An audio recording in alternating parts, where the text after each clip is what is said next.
77 créateurs de contenu s'affrontant dans un décor digne de Black Mirror pour remporter 300 millions de won et le titre d'influenceur, c'est le sujet de la revue d'aujourd'hui.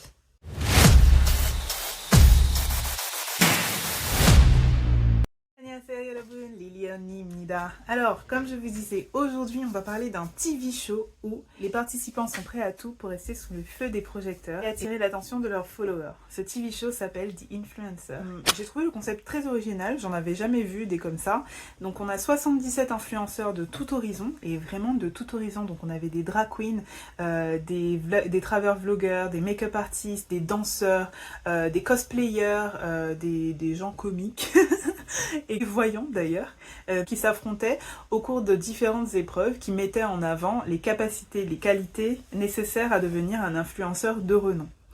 Le format est assez dynamique parce que, alors, le premier épisode est un petit peu long, je crois qu'il fait 1h20 ou 1h30, mais tous les épisodes durent 1 heure et on a des éliminations massives. Dès le premier épisode, je crois qu'il diminue de moitié le nombre de participants et ça va assez rapidement jusqu'au dernier épisode où il ne reste plus que 3 influenceurs qui vont s'affronter pour définir lequel des 3 mérite le titre d'influenceur. Les candidats étant de tout horizon, on a vraiment des personnalités différentes, et quand je dis différentes, je veux vraiment insister sur le fait que pour tous les fans de drama comme moi, qui regardent une Corée, on va dire, polissée, un peu de rêve, avec la fille qui sait bien se tenir, respectueuse, etc., etc.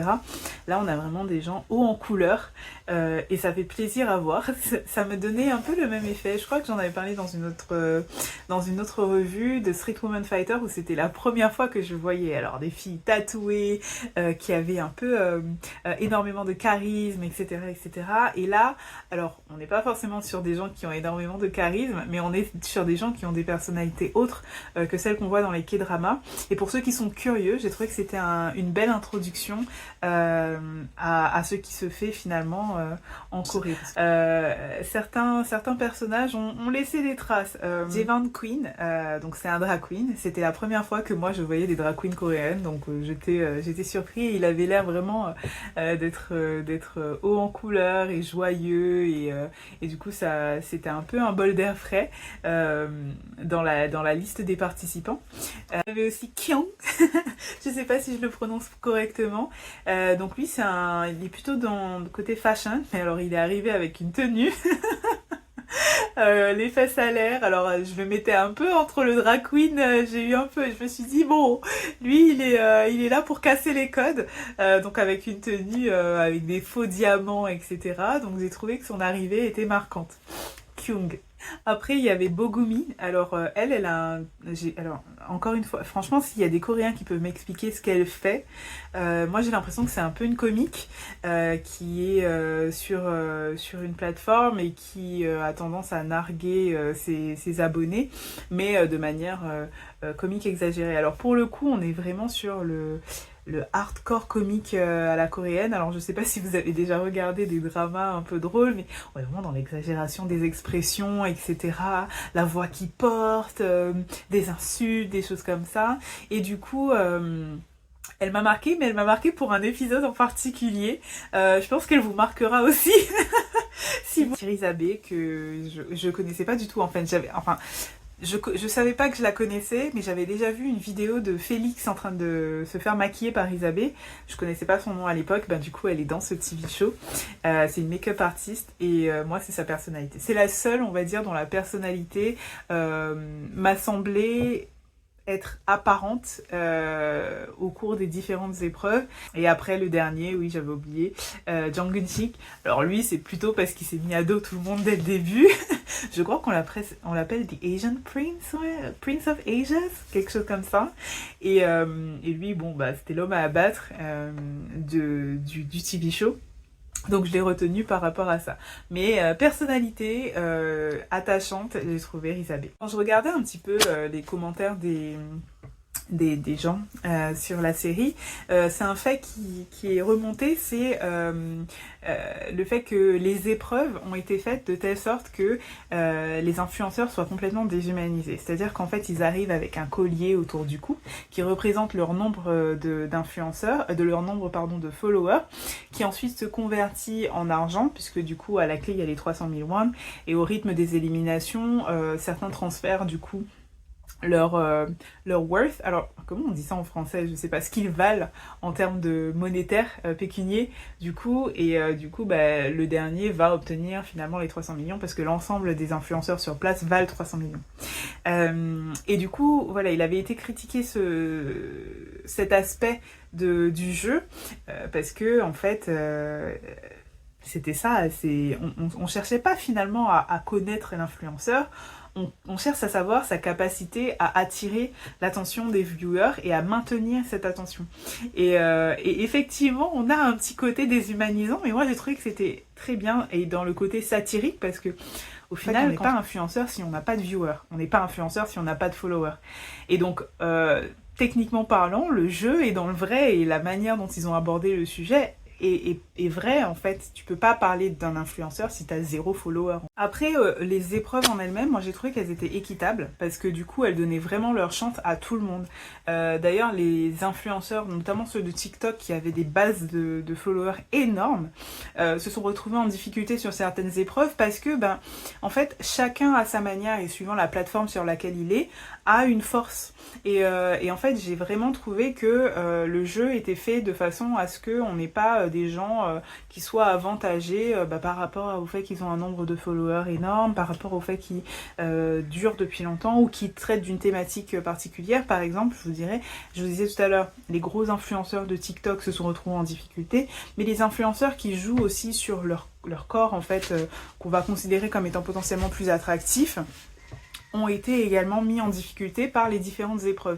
Elles testaient vraiment la créativité, la capacité à maintenir l'attention, la stratégie aussi de chacun des influenceurs, et j'ai trouvé ça super équitable et très intéressant, la manière dont ça a été mis en œuvre. Au niveau de la narration et des émotions, en fait j'ai trouvé que encore une fois, alors on aime ou on n'aime pas, et le rythme parfois était un peu lent, il faut le reconnaître. On avait du mal, surtout quand on connaît pas les influenceurs en question, on a du mal à s'attacher. Vu que certains se font éliminer rapidement, c'est difficile. Mais si on reste vraiment sur une évaluation objective du concept, moi j'ai trouvé que la manière dont ça avait été fait suscitait vraiment les interrogations et mettait en exergue la manière dont finalement l'influence et les réseaux sociaux fonctionnent.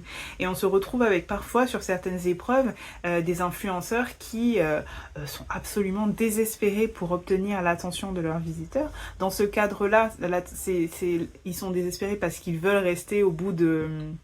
aller sur l'étape suivante, mais on est quand même le niveau de désespoir et ce qu'ils étaient capables de faire pour justement obtenir l'attention de leurs viewers, c'était assez intéressant et parfois perturbant sur certains épisodes. J'ai été un petit peu...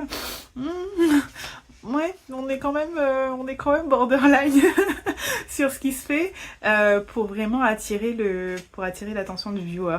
Après, certains aussi, et c'est pour ça que je vous disais par exemple Isabelle que j'ai trouvé très intéressante dans son approche, on sait assez rapidement ceux qui considèrent que leur communauté, en fait c'est des viewers, on a beau dire ce qu'on voudra.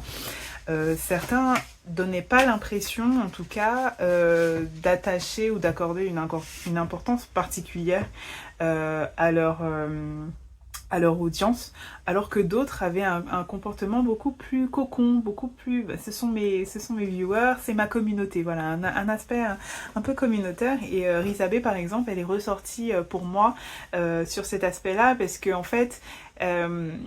la manière dont elle s'adressait à ses viewers, la manière dont elle parlait, et on sentait que elle avait quand même de la gratitude pour sa communauté. J'ai trouvé ça vraiment intéressant et touchant, et de voir en fait la dichotomie. Il y avait aussi des aspects où d'entrée de jeu, il y a eu des espèces de petites rivalités. Alors elles n'ont pas duré très longtemps, ou du moins ça n'a pas été filmé de façon à ce qu'on reste concentré sur ça, mais par exemple celui qui vient de TikTok versus celui qui vient de YouTube. Qui est un vrai influenceur? influenceurs. TikTok, on a beaucoup de vues assez rapidement. Par contre, YouTube, c'est mieux pour maintenir une communauté et des interactions. Et ça, ce sont des sujets qui était quand même un petit peu abordé et que voilà, en regardant j'ai trouvé quand même assez intéressant la manière dont le jeu fait ressortir ces aspects. Ensuite au niveau de la production, j'ai trouvé la production plutôt soignée. Je parlais de Black Mirror au début parce qu'on est quand même dans un cadre assez futuriste avec le collier des followers. Ils ont réussi à faire en sorte de recréer un monde virtuel, en tout cas réseaux sociaux, avec des likes, des dislikes, etc. Qui m'ont rappelé certains épisodes de Black Mirror, et du coup c'est pour ça que je disais des épreuves dignes de Black Mirror, parce que on a quand même des moments où par exemple certains se font évaluer avec tout le monde qui est en train de regarder, et du coup on doit les acheter ou les vendre, enfin il y a des choses comme ça qui sont intrigantes, et ils ont mis en tout cas les moyens pour un décor qui se prête au contexte et qui soit assez immersif. J'ai trouvé que c'était un bel effort qui avait été fait du côté de la production, donc ça vaut le coup, ne serait-ce que pour l'inspiration, ou si on est curieux de voir un petit peu ce style futuristique. C'est quand même un jeu intéressant, on aime ou on n'aime pas, parce que du coup, encore une fois, les personnages, si vous ne connaissez pas la scène d'influence de Corée, ils vont pas vous parler. Moi je connaissais personne, hein. Honnêtement je ne suis aucun des influenceurs qu'il y a sur cette série, et du coup c'était assez difficile d'avoir un côté... comment on dit, on a des fois des favoris, des gens qu'on veut qui aillent jusqu'au bout, etc. Ça pouvait être difficile. Moi j'ai trouvé Marie, que j'ai trouvé adorable, et que du coup que je suivais avec attention. Et puis certains, je comprenais pas ce qu'ils faisaient tout simplement. Du coup, ça peut rebuter. Le premier épisode est très lent, parce que du coup, il faut mettre en place les 77 influenceurs.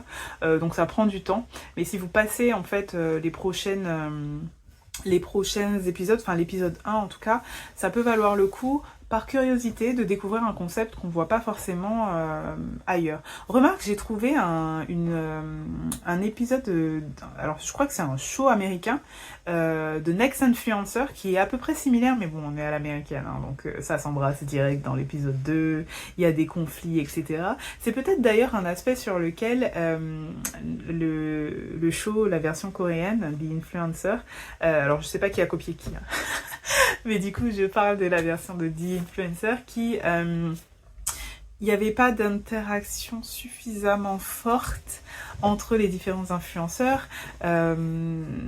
Et du coup, forcément, on a quand même, quand on regarde des TV shows comme ça, on aime voir des conflits. C'est horrible à dire, mais j'avoue, on aime quand même, ça fait le... Pour moi, vraiment, c'est un show qui va s'adresser à des gens qui sont intéressés par l'influence, par les réseaux sociaux, comprendre comment ça marche, par la scène aussi d'influenceurs en Corée qui veulent voir un autre aspect finalement des jeux de télé-réalité. Vous avez écouté toute ma revue, je vous remercie. J'espère que ça vous a donné une petite idée de si oui ou non c'est un show qui vous intéresse. Et puis si vous l'avez vu, n'hésitez pas à me faire vos retours en commentaire. Est-ce que vous partagez? Est-ce que vous avez un autre avis? Merci d'avoir été jusqu'au bout de cette vidéo. Je vous fais de gros bisous et à la prochaine. Ciao!